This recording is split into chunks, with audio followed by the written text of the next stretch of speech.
Hello guys, welcome back. मैं हूं संजीव पांडे और आप देख रहे हो एड्यू मंत्रा। यहां पर हम करने जा रहे हैं हमारे टारगेट 95 प्लस सीरीज में जो हमारा चैप्टर है structure of atom 9th science का, उसका सेकेंड पार्ट।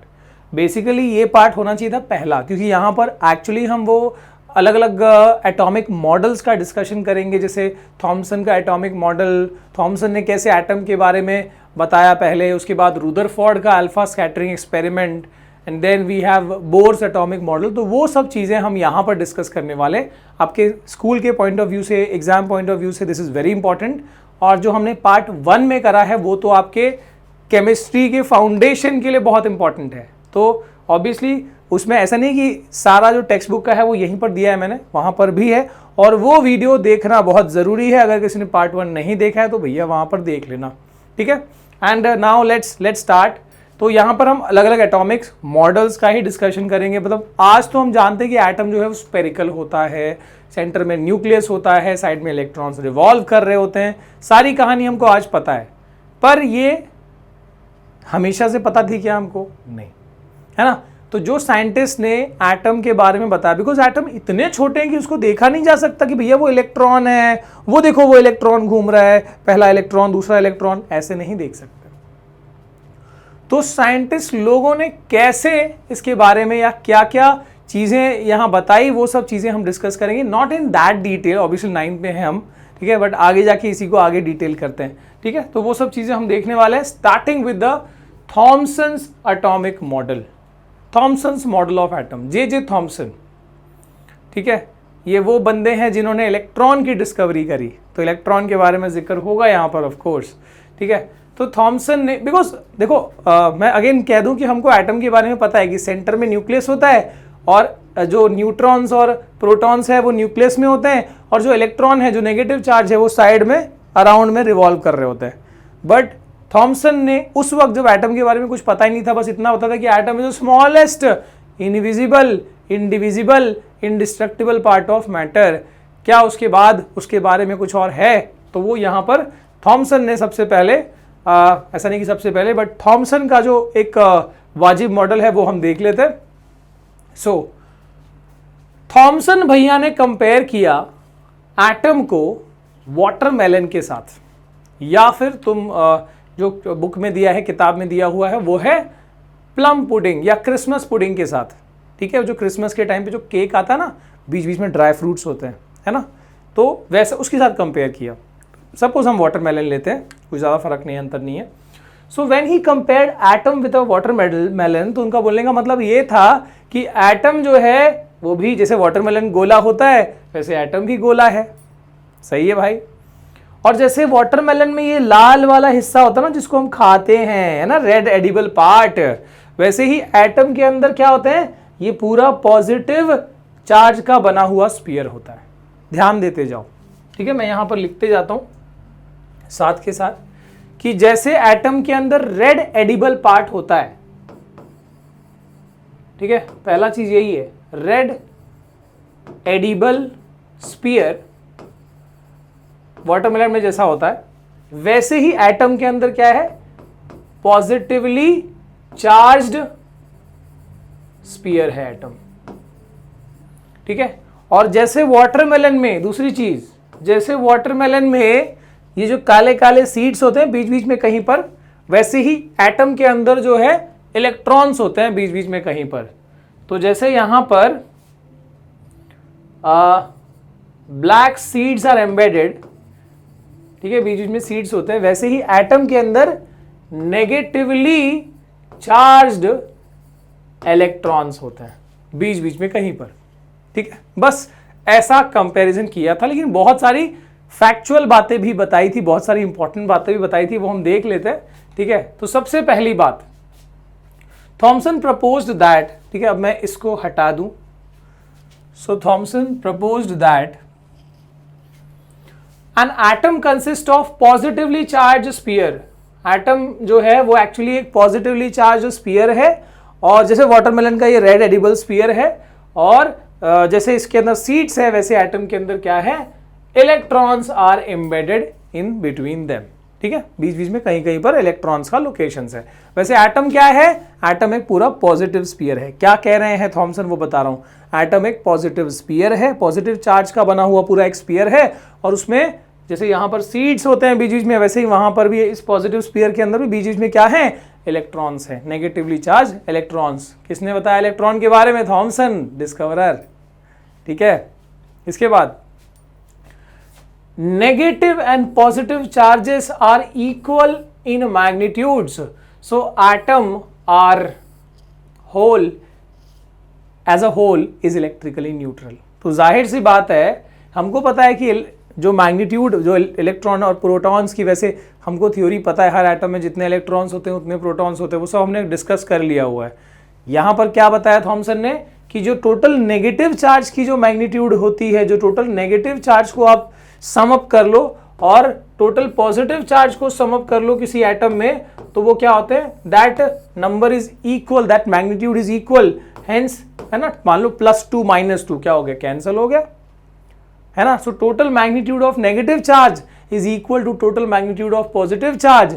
इसलिए एटम क्या होता है, इसलिए एटम होता है न्यूट्रल। ये तो बात बिल्कुल सही कह दी इन्होंने कि एटम जो है वो न्यूट्रल होता है इलेक्ट्रिकली, ना वो ओवरऑल, ना तो वो पॉजिटिव है ना ही नेगेटिव, क्योंकि जितने नेगेटिव चार्ज होते हैं उतने ही पॉजिटिव चार्ज। थॉमसन ने कह दिया था इस बात को। तो ऐसा नहीं कि इस मॉडल को हम पूरा झुठला देंगे, कुछ बातें हैं जो यहाँ से सही निकल के आएंगी, जैसे ये कि भाई एटम तो स्फीयर है, बात सही है, पॉजिटिव नेगेटिव चार्जेस है, वो भी बात सही है, total magnitude of positive is equal to total magnitude of negative, ये भी बात सही है, एटम्स के अंदर इलेक्ट्रॉन्स होते हैं, ये भी बात सही है। तो काफी बातें यहां पर जो है थॉमसन ने सही बताई है। पर क्या एटम एग्जैक्टली ऐसे ही दिखता है जैसे हमने आज एटम के बारे में हम जानते हैं, क्या एग्जैक्टली ऐसे ही दिखता है, क्या वो पूरा पॉजिटिव चार्ज का बना हुआ स्फीयर है, नहीं। तो सारी बातें यहाँ फैक्ट नहीं है ना। तो इसलिए यहाँ पर ये बहुत ही बेसिक मॉडल था, इसको थोड़ा सा और एडवांस मॉडल लाया किसने, रुदरफोर्ड ने। लेकिन रुदरफोर्ड ने क्या किया, उन्होंने एक्सपेरिमेंट के थ्रू ये सारी चीजें अचीव करी। So let's see guys, Thomson's atomic model explained the atoms are electrically neutral, the result of experiment carried out by other scientist could not be explain this model.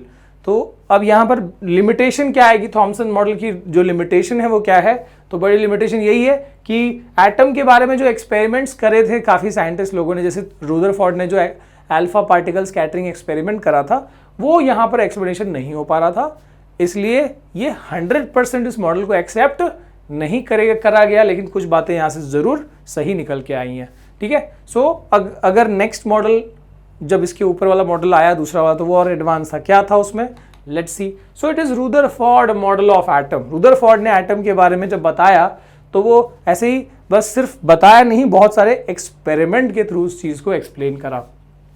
जैसे alpha particle का, अब ये basically experiment है जो Rutherford ने perform किया।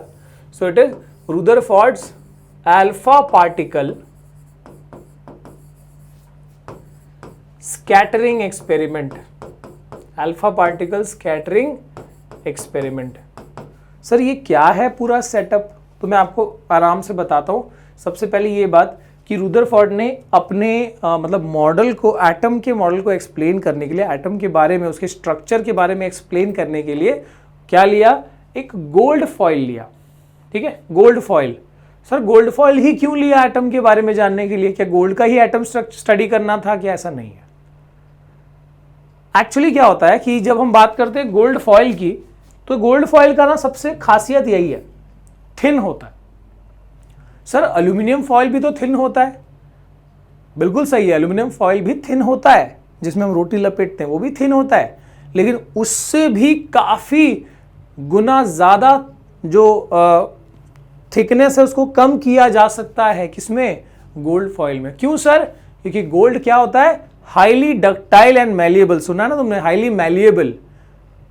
Ductile का मतलब तो लंबा पतला वायर में कन्वर्ट करना होता है, मैलिएबल मतलब पतली फॉइल में, पतली शीट में। और जो मेटल्स तो वैसे डक्टाइल और मैलिएबल होते ही हैं, लेकिन गोल्ड और सिल्वर की खासियत तो ये है, गोल्ड की खासियत तो ये है कि वो बहुत ही ज्यादा हाईली मैलिएबल है, बहुत पतले शीट में, फॉइल में कन्वर्ट किया जा सकता है। तो थिन गोल्ड फॉइल में इसको कन्वर्ट किया जा सकता है इसलिए यहां पर गोल्ड फॉइल लिया है। सर इसलिए क्यों लिया, क्या थिन होने से कुछ खासियत होगी क्या? बिल्कुल, जब थिन गोल्ड फॉइल होगा तो इसकी जब तुम भले ऐसे थिन दिख रहा है वो, लेकिन उसके अंदर अगर तुम थोड़ा सा और झांक के देखो तो एटम के जो लेयर हैं वो क्या होंगे, वो ज्यादा नहीं रहेंगे उसमें, जिस वजह से क्या होगा कि अगर लेयर कम होगी तो एटम के बारे में समझना क्या हो जाएगा, आसान हो जाएगा, है ना। बहुत ही सिंपल सी बात है कि जितना पतली चीज लेंगे उतना उसके एटम को समझना या उसको स्टडी करना बाय एक्सपेरिमेंट ईजी हो जाएगा। इसलिए रुदरफोर्ड ने गोल्ड फॉइल लिया, और गोल्ड फॉइल लेके अब उसके ऊपर कौन सा पार्टिकल को सेंड किया, उसके ऊपर अल्फा पार्टिकल को सेंड किया। सर अल्फा क्या होता है? अल्फा तो वैसे ग्रीक सिंबल है, जैसे ABCD होता है वैसे ग्रीक लेटर में, ग्रीक अल्फाबेट में ए जो है, जैसा जहां से ए आया हुआ है इंग्लिश लेटर का, वो अल्फा है। अल्फा को तो हम ऐसे रिप्रेजेंट करते हैं। बिल्कुल, अल्फा पार्टिकल नाम भी इसलिए दिया गया उसको कि ना, मतलब एक्चुअली वो ऐसे दिखाते हैं, ठीक है, बट है वो क्या, कैसा पार्टिकल एग्जैक्टली क्या है वो, क्या वो बहुत बड़ा पार्टिकल है? नहीं, अल्फा पार्टिकल ऐसा नहीं इतना बड़ा पार्टिकल है। अल्फा पार्टिकल इतना याद रखो कि it is a positively charged particle, positively charged particle. तो बेसिकली अब क्या करने वाले हैं कि रुदरफोर्ड ने अपने एक्सपेरिमेंट में पतली सी गोल्ड फॉइल ली और उसके ऊपर बहुत सारे पॉजिटिवली चार्ज पार्टिकल्स को क्या करा, पॉजिटिवली चार्ज पार्टिकल्स को उसके ऊपर थ्रो करा। हाथ से फेंका क्या सर? नहीं यार, ये बहुत छोटे पार्टिकल्स होते हैं, ठीक है, बहुत छोटे पार्टिकल्स, एटम से भी छोटे पार्टिकल्स होते, तभी तो समा पाएंगे, पेनिट्रेट कर पाएंगे। So they are very small particles. तो ऐसे पॉजिटिवली चार्ज पार्टिकल्स को क्या किया, बॉम्बार्ड करा। तो हाथ से तो नहीं थ्रो कर सकते, तो ऐसे सेटअप्स होते हैं जो तुम 11th या 12th में जो है उसको डिटेल में आप पढ़ोगे, ठीक है।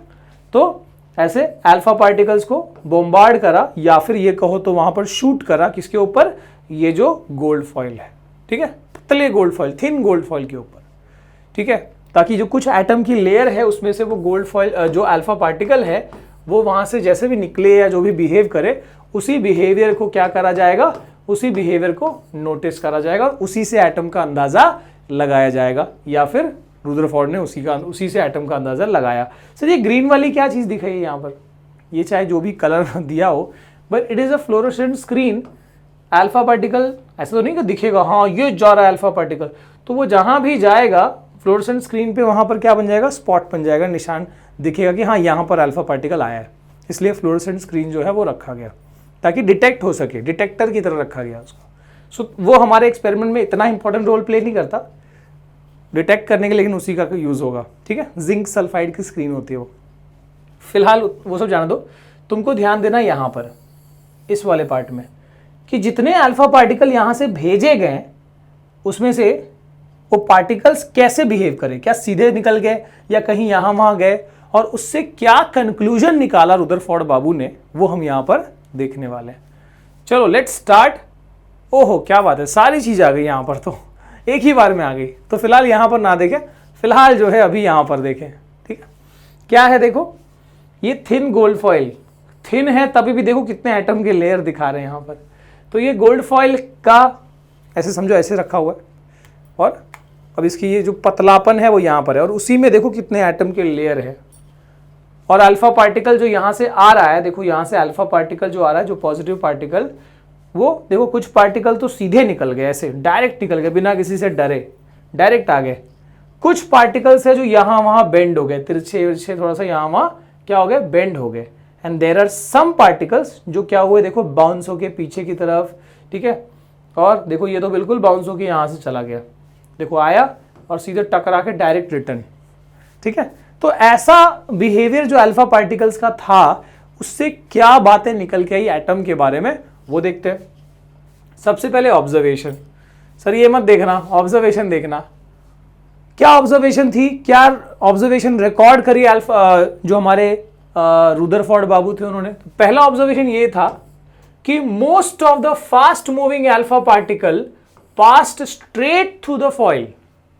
पहला बात क्या देखा गया कि ज्यादातर अल्फा पार्टिकल, तुम ये इस वाले डायग्राम में भी देख सकते हो कि ज्यादातर अल्फा पार्टिकल जो है वो सीधे निकल गए, they passed straight through the foil. देख सकते हो ये सीधा आया और सीधा निकल गया, सीधा आया, सीधा निकल गया, स्ट्रेट पास हो गया।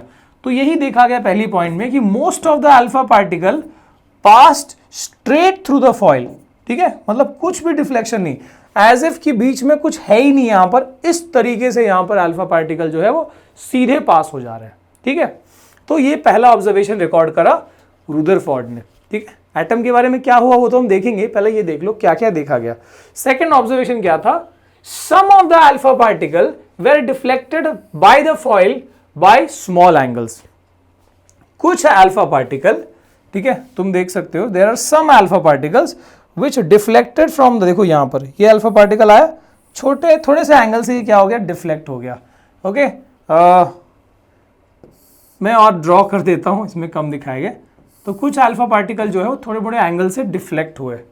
चलो सही बात है, थोड़े बड़े एंगल से, देखो यहाँ पर जैसे ये भी डिफ्लेक्ट होकर थोड़ा इस तरफ आ गया, ये डिफ्लेक्ट होकर इस तरफ आ गया। सो सम अल्फा पार्टिकल्स गॉट डिफ्लेक्टेड, ठीक है, बाय स्मॉल एंगल्स। तो यहाँ पर क्या क्या बातें देखी गई है, पहले हम वो ऑब्जर्वेशन देखेंगे, है ना। तो पहला क्या बोला गया कि जितने अल्फा पार्टिकल पास करे गए, ऐसा नहीं कि 150 अल्फा पार्टिकल पास करे गए, मतलब हजारों लाखों अल्फा पार्टिकल्स पास करे गए गोल्ड फॉइल से। उसमें से क्या देखा गया, बहुत सारे अल्फा पार्टिकल बिना किसी डिफ्लेक्शन के सीधे निकल गए।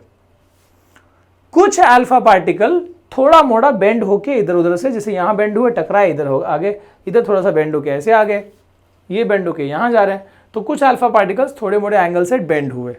और तीसरा क्या बताया गया, सरप्राइजिंगली क्या देखा गया, surprisingly 1 out of every 12,000 alpha particle appeared to rebound. Rebound का मतलब पता है तुमको, है ना, जैसे हम कैरम में खेलते हैं, टकाक रिवर्स लेते ना, रीबाउंड, रीबाउंड मतलब एकदम उसी रास्ते से वापस आना, टकराया और फिर आ गया। ठीक है, तो यहां पर क्या बोला गया, सरप्राइजिंगली 1 आउट ऑफ 12,000, मतलब अगर 12,000 अल्फा पार्टिकल पास हो रहे हैं तो उसमें चांस है, बाय चांस एक अल्फा पार्टिकल ऐसा होगा, ये पॉसिबिलिटी, प्रोबेबिलिटी बताइए कि 12,000 में से एक पॉसिबिलिटी ऐसी होगी। मतलब बताया जा रहा है कि there are very very very few alpha particles जो ऐसा बिहेवियर शो करेंगे। कैसा बिहेवियर, कि वो जिस रास्ते से गए थे बिल्कुल टकरा के उस रास्ते से वापस आ गए। क्या बात है सर, ठीक है। So this is the third observation made by Rutherford. पहला क्या है सर, कि maximum alpha particle pass through the foil without any bending. Second क्या है, some alpha particle got deflected by small angles, थोड़े मोड़े एंगल से डिफ्लेक्ट हुए। थर्ड क्या है, surprisingly 1 out of 12,000 alpha particle got rebound, आए, टकराए, भाग गए उसी रास्ते, थोड़ा इधर उधर बेंड नहीं, सीधा 180 डिग्री से बाउंड हुए। ठीक है, अब इससे कंक्लूजन क्या निकला, 3 पॉइंट्स तो हो गए, कंक्लूजन पॉइंट्स क्या है, मतलब इससे क्या कंक्लूड करा रुदरफोर्ड ने कि एटम के बारे में क्या पता लगा इससे। ठीक है, ऑब्जर्वेशन तो हो गया, अब हम बात करते हैं कंक्लूजन की। तो पहला कंक्लूजन ये निकाला कि अगर ऐसा हो रहा है तो इससे क्या मतलब निकल रहा है। तो अगर ऐसा हो रहा है तो पहली बात तो ये निकल के आ रही है कि most of the space inside the atom is empty. मतलब पहली बात तो यही ना, अगर पहला बात क्या देखा गया यहां पर कि ज्यादातर जो अल्फा पार्टिकल है, अगर वो इन एटम्स से, गोल्ड फॉइल के एटम्स है, अगर इन एटम से ज्यादातर अल्फा पार्टिकल सीधे ही निकल जा रहे हैं तो इससे तो यही साबित हो रहा है कि एटम के अंदर खाली जगह होगी, तभी ऐसा हो रहा है। और अगर ज्यादातर अल्फा पार्टिकल ऐसे ही निकल रहे हैं, मतलब एटम के अंदर ज्यादातर जो स्पेस है वो क्या है, वो खाली है।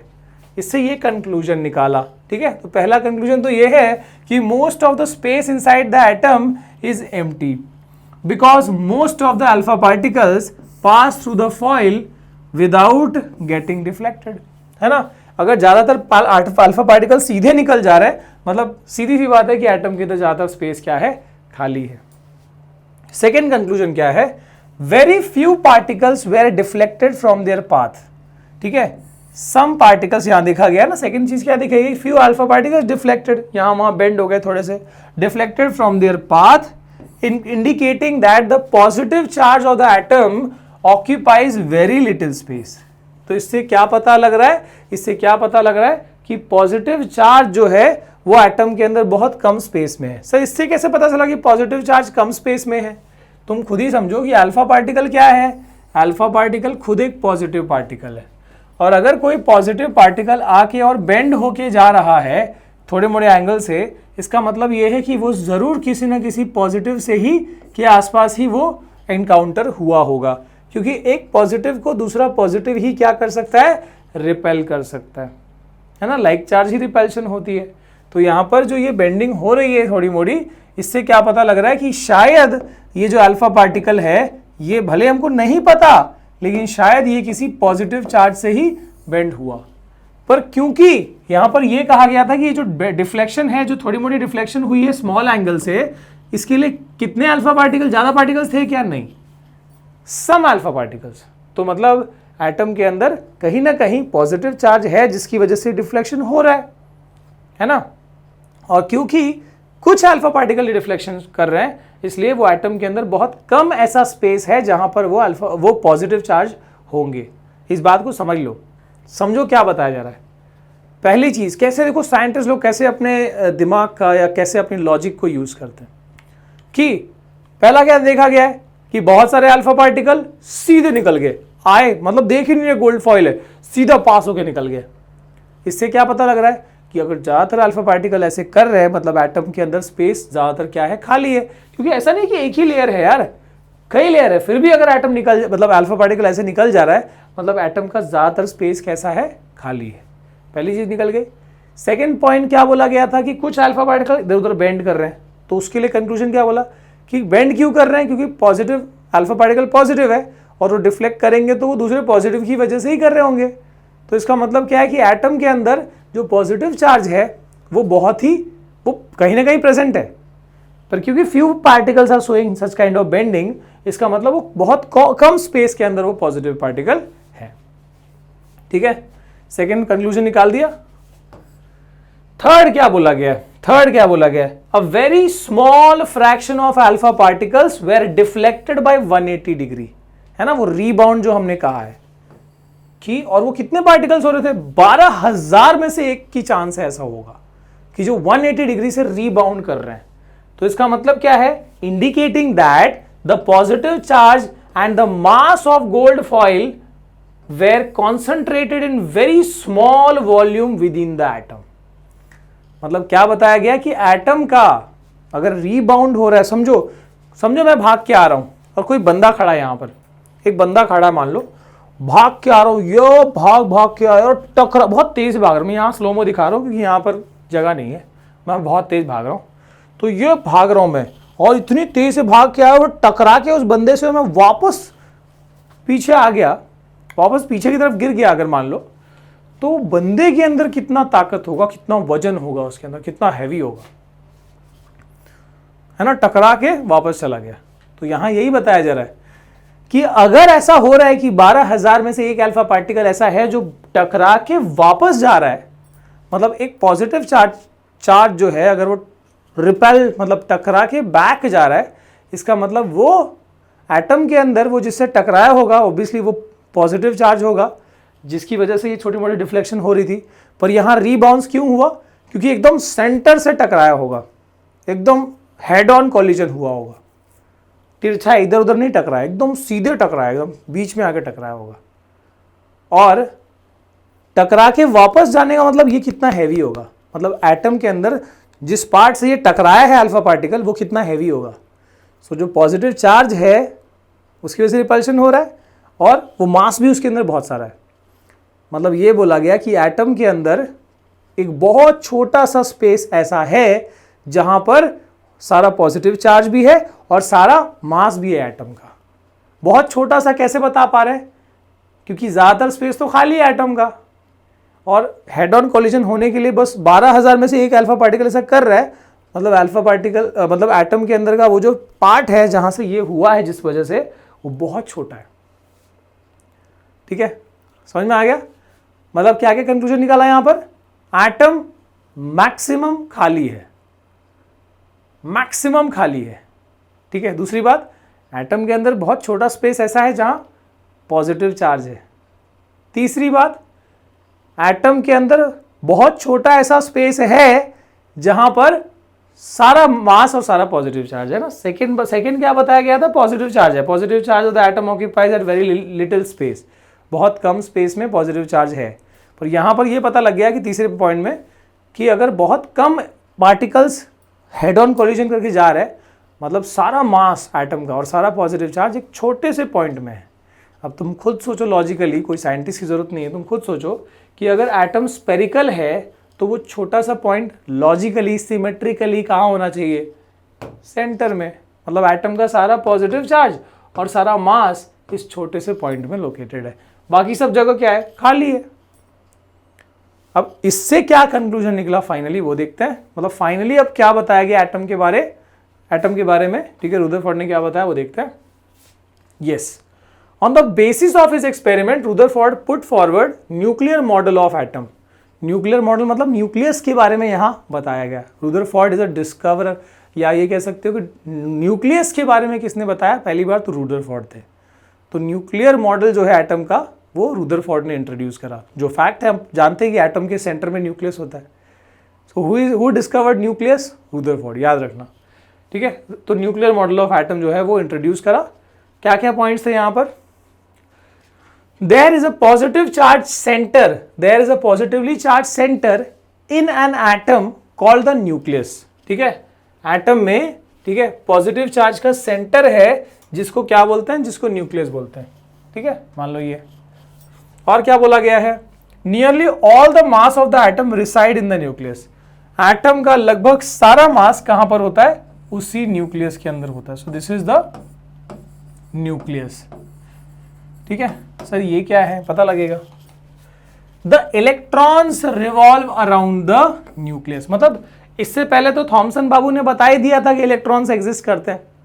तो इलेक्ट्रॉन्स के बारे में इन्होंने क्या बताया कि इलेक्ट्रॉन्स तो बहुत छोटे स्ट्रक्चर हैं और वो कहां पर होंगे, वो न्यूक्लियस के अराउंड में रिवॉल्व कर रहे होंगे। ये तुक्का कैसे मार दिया इन्होंने, ये तुक्का ऐसे मार दिया कि इनकी मॉडल को प्लैनेटरी मॉडल भी कहा जाता है, क्योंकि जैसे सन के अराउंड में प्लैनेट्स रिवॉल्व करते हैं, वैसे ही लॉजिक से इन्होंने कहा कि जैसे हमने एक्सपेरिमेंट्स तो ये देख लिया कि भाई सेंटर में सारा मास सारा पॉजिटिव चार्ज है, उस सेंटर को तो इन्होंने नाम दे दिया न्यूक्लियस।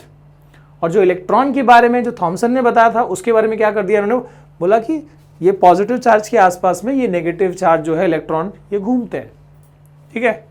सारी प्रॉब्लम सॉल्व हो गई, वाह क्या बात है।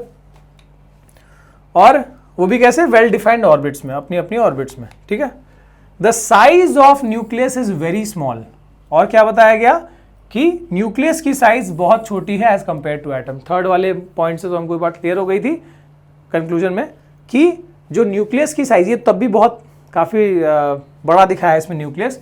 मान लो अगर इतना बड़ा एटम है, अगर मान लो ये एटम है, तो इसके सामने जो न्यूक्लियस की साइज है वो देखो, वो इससे भी छोटी है, ठीक है। मतलब सोचो एटम का ज़्यादातर स्पेस जो है कितना खाली है, और सारा मास एटम का लगभग सारा मास कहाँ पर है, इसी सेंटर में, सारा मास और सारा पॉजिटिव चार्ज। नेगेटिव चार्ज जो इलेक्ट्रॉन्स है वो साइड में घूम रहे हैं ऐसे, ठीक है। तो ये बात तो हमने यहाँ पर देख ली। रुदरफोर्ड, जो हमारे रुदरफोर्ड बाबू की काफ़ी बातें यहाँ सही लग रही है, काफ़ी लॉजिकल लग रही है, और हमको एटम का जो पता है आज की डेट में वैसी ही लग रही है। लेकिन कुछ कमियां थी इनकी मॉडल में जो हम यहाँ पर देखेंगे, and this is also very important. What are the limitations और what are the drawbacks of Rutherford's model of atom. Rutherford के एटॉमिक मॉडल में क्या क्या ड्रॉबैक्स थे सर, देख लो। The orbital configuration, sorry the orbital revolution of electron is not expected to be stable। मतलब Rutherford ने क्या बोला कि जो एटम, जो न्यूक्लियस है वो सेंटर में होता है और जो इलेक्ट्रॉन्स है वो क्या करते हैं, रिवॉल्व करते हैं। तो अब यहां पर दिक्कत क्या आ रही है वो देखो कि जो इलेक्ट्रॉन का मोशन है is not expected to be stable. वो स्टेबल नहीं होगा, वो मोशन क्यों नहीं होगा। Any particle in circular orbit, कोई भी अगर पार्टिकल है जो circular orbit would undergo acceleration during acceleration। अब ये कैसे acceleration हो गया, तुमने अगर मोशन चैप्टर पढ़ा तो समझ में आएगा। acceleration मतलब change in velocity. Velocity change होने के लिए जरूरी नहीं है कि उसकी मैग्नीट्यूड चेंज होगी। हाँ 2 मीटर पर सेकेंड है तो कभी 3 हो जाए, कभी 2.5, वो जरूरी नहीं है। वेलोसिटी क्या है, वेक्टर क्वांटिटी है। तो अगर मैग्नीट्यूड सेम भी रही, मान लो 2 मीटर पर सेकेंड ही लगातार रही, लेकिन अगर डायरेक्शन भी चेंज हो रहा है तो वेलोसिटी चेंज होगी। Got my point. Velocity is a vector quantity, उसको कांस्टेंट रखने के लिए मैग्नीट्यूड तो सेम होना ही चाहिए, लेकिन साथ साथ डायरेक्शन भी सेम होना चाहिए, स्ट्रेट डायरेक्शन में चलना चाहिए, तभी वेलोसिटी कांस्टेंट मानी जाएगी। ठीक है, अगर मान लो डायरेक्शन सेम नहीं है, फिक्स नहीं है, भले ही मैग्नीट्यूड फिक्स है 2 मीटर पर सेकेंड, बट डायरेक्शन अगर चेंज हो रहा है तो दैट इज, तो वहाँ ये कहा जाएगा कि velocity is not constant, velocity is changing, है ना। अब देखो यहाँ डायरेक्शन सर्कुलर मोशन है, अरे यहाँ डायरेक्शन ये है, जब इधर आ जाएगा तो डायरेक्शन ये हो जाएगा, इधर आ जाएगा तो डायरेक्शन ये है ना। तो हर पॉइंट पे सर्कुलर मोशन में कहाँ डायरेक्शन फिक्स है, स्ट्रेट थोड़ी जा रहा है। तो यानी यहाँ पर वेलोसिटी लगातार क्या होती जा रही है, वेलोसिटी बदलती जा रही है। अगर वेलोसिटी बदलती जा रही है, change, rate of change of velocity को हम क्या बोलते हैं, एक्सेलरेशन। मैं आपको डिटेल में बता रहा हूँ। तो इसका मतलब क्या है कि ये जो इलेक्ट्रॉन है ये क्या कर रहा है, बेसिकली ये एक्सेलरेट कर रहा है, इसमें एक्सेलरेशन हो रहा है। और एक बहुत महान साइंटिस्ट थे जिनका नाम था मैक्स प्लैंक। तो अकॉर्डिंग टू प्लैंक्स थियोरी, ठीक है, उस टाइम के बहुत जाने माने scientist, according to Planck's theory, मैं थोड़ा डिटेल बता रहा हूँ। प्लैंक्स थ्योरी के हिसाब से अगर कोई भी चार्ज एक्सेलरेट करता है तो वो एनर्जी लूज करेगा। अगर कोई भी चार्ज एक्सेलरेट करता है, मैं पार्टिकल नहीं बोल रहा, कोई भी चार्ज अगर एक्सेलरेट करता है तो वो एनर्जी लूज करता है, एनर्जी रेडिएट करता है। ठीक है, तो यहां पर क्या बताया जा रहा है, any particle in circular motion would go acceleration, है ना। During acceleration charge particle would radiate energy. During acceleration charge particle would radiate, सिर्फ पार्टिकल नहीं, नॉर्मल पार्टिकल नहीं, ऐसा कोई पार्टिकल जिसमें नेगेटिव या पॉजिटिव चार्ज हो, अगर कोई चार्ज पार्टिकल एक्सेलरेट करेगा तो वो क्या करेगा, एनर्जी रेडिएट करेगा। ठीक है, और अगर उसकी एनर्जी उसमें से निकलती जा रही है, उसमें से अगर लाइट निकलती जा रही है, एनर्जी निकलती जा रही है, रेडिएशन निकलते जा रहे हैं, तो क्या होता जाएगा, उसकी ऑर्बिट छोटी होती जाएगी और फाइनली वो क्या हो जाएगा, न्यूक्लियस के अंदर इतनी छोटी हो जाएगी कि वो न्यूक्लियस में समा जाएगा, क्योंकि न्यूक्लियस का चार्ज पॉजिटिव है, इलेक्ट्रॉन का चार्ज नेगेटिव है, अट्रैक्ट करेगा, उसको अपने अंदर ले लेगा, है ना। वही बताया गया। Thus revolving electron would lose energy and finally fall into the nucleus. If this were so, the atom should be highly unstable. अगर ऐसा है, ये होने में, पता है अगर ऐसा होगा ना तो ये होने में फ्रैक्शन ऑफ सेकंड भी नहीं लगेंगे और सारे इलेक्ट्रॉन अंदर चले जाएंगे, जितने भी इलेक्ट्रॉन है न्यूक्लियस के अराउंड में, और एटम स्टेबल नहीं रहेगा। मतलब न्यूक्लियस में चला गया, कहाँ बचा एटम।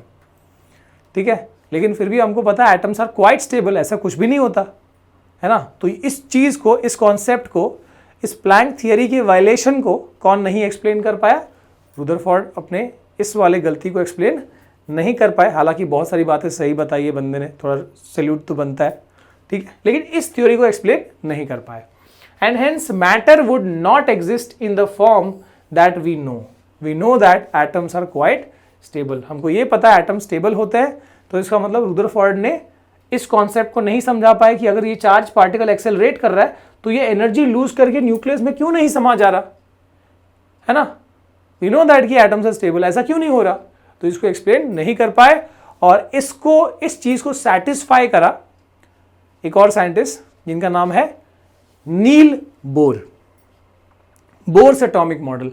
अब बोर्स एटॉमिक मॉडल बहुत दिलचस्प, बहुत ही इंटरेस्टिंग है, जिसके बारे में बहुत सारी फैक्ट्स हम कब पढ़ेंगे, 11th में। You are not going to study here, थोड़ी सी बात समझेंगे जितना हमको 9th में काम आएगा, ठीक है, तो वो हम देख लेते हैं। In order to overcome the objection raised against Rutherford, Niels Bohr put forward the following postulate about the model of atom. क्या डाला बोर्स एटॉमिक मॉडल में, नील बोर ने क्या बताया, बहुत सारी बातें बताई, बट हमको बहुत सिंपल तरीके से उसकी पोस्टुलेट को बताया गया, ठीक है। Only certain special orbit known as discrete orbit, ठीक है, only certain special orbit known as discrete orbit of electrons are allowed inside the atom. Atom के अंदर जो ऑर्बिट होते हैं, मतलब जैसे मान लो ये न्यूक्लियस है, तो न्यूक्लियस के अराउंड में ऐसा नहीं कि इलेक्ट्रॉन कहीं भी रिवॉल्व कर सकता है, मान लो जहां जगह मिली वहां पर रिवॉल्व करना चालू कर दिया, ऐसा नहीं होता, ठीक है। वो बहुत ही वेल डिफाइंड ऑर्बिट्स होती है, बहुत ही वेल डिफाइंड डिस्क्रीट ऑर्बिट्स कहते हैं उनको। और उन ऑर्बिट्स में जब वो घूमते हैं, दे डू नॉट रेडिएट एनर्जी। वो सेंटर से फिक्स एक पर्टिकुलर डिस्टेंस है, बहुत ही स्पेसिफिक डिस्टेंस है, जहां पर जब इलेक्ट्रॉन घूमेंगे तो कोई एनर्जी लूज नहीं होती। सर क्या इसको डिटेल में बताओगे? अभी नहीं, this will be done in 11th class, ठीक है, आप चेक कर सकते हो उसके ऊपर डिटेल आपको चाहिए तो, ठीक है। सो यहाँ पर क्या बताया कि जब इलेक्ट्रॉन्स घूमते हैं they revolve in discrete orbits, special orbits, and where they do not radiate any of the energy. दूसरी बात, while revolving in discrete orbits, जब ये डिस्क्रीट ऑर्बिट में रिवॉल्व कर रहे होते हैं, electrons do not radiate energy, these orbits और shells are called, these orbits और shells are called energy levels. इन ऑर्बिट्स को एनर्जी लेवल्स भी कहा जाता है। दीज ऑर्बिट्स और shells are represented by letters K L M N, है ना। तो अब क्या है, जैसे पहली ऑर्बिट को क्या बोलते हैं? के शेल बोलते हैं। दूसरी ऑर्बिट को क्या बोलते हैं? एल ऑर्बिट कहते हैं, है ना। थर्ड वाले को एम, फोर्थ वाले को नाम दिया गया है एन, बस ऐसे नाम दिया, के से स्टार्ट होता है, तो ये याद रखना। देखो यहाँ पर ऑर्बिट के बारे में दिखाया भी गया है। सो इलेक्ट्रॉन्स, देखो ये न्यूक्लियस है, न्यूक्लियस के अराउंड में इलेक्ट्रॉन जब रिवॉल्व करेंगे तो या तो ये पहली ऑर्बिट में हो सकते हैं, यानी n=1, जिसको k ऑर्बिट कहा जाता है, k शेल। सेकेंड वाले ऑर्बिट को या शेल को l शेल बोलते हैं, जहां पर n=2 सेकेंड ऑर्बिट। थर्ड के लिए m और फोर्थ के लिए n एंड सो ऑन, ठीक है। और इनको एनर्जी लेवल्स भी कहा जाता है, first energy level, second energy level, third, fourth, ठीक है। तो इस तरीके से नील बोर ने, अब ये सर ये तो ऐसे ही बस बोल दिया तो चलेगा, पॉस्टलेट का डिटेल भी है, बट आई एम सेइंग ये हमको अभी 9th में नहीं पढ़ना। और ऐसा नहीं कि इसमें कोई लिमिटेशन नहीं है, इसमें भी लिमिटेशन है, बट वो सब चीज़ें तुम पढ़ोगे 11th क्लास में, ठीक है। सो इसी के साथ गाइस अपना ये चैप्टर होता है समाप्त। ऐसा नहीं कि सिर्फ यहीं तक है सर, इसकी जो बहुत सारी डिटेलिंग है, isotope and all, atomic number, mass number, वो सब हमने फर्स्ट पार्ट में कवर करी है। जिसने नहीं देखा भाई देख लेना, ठीक है। Thank you guys, thank you for watching, see you again next time, bye bye bye. जाओ पढ़ाई करो।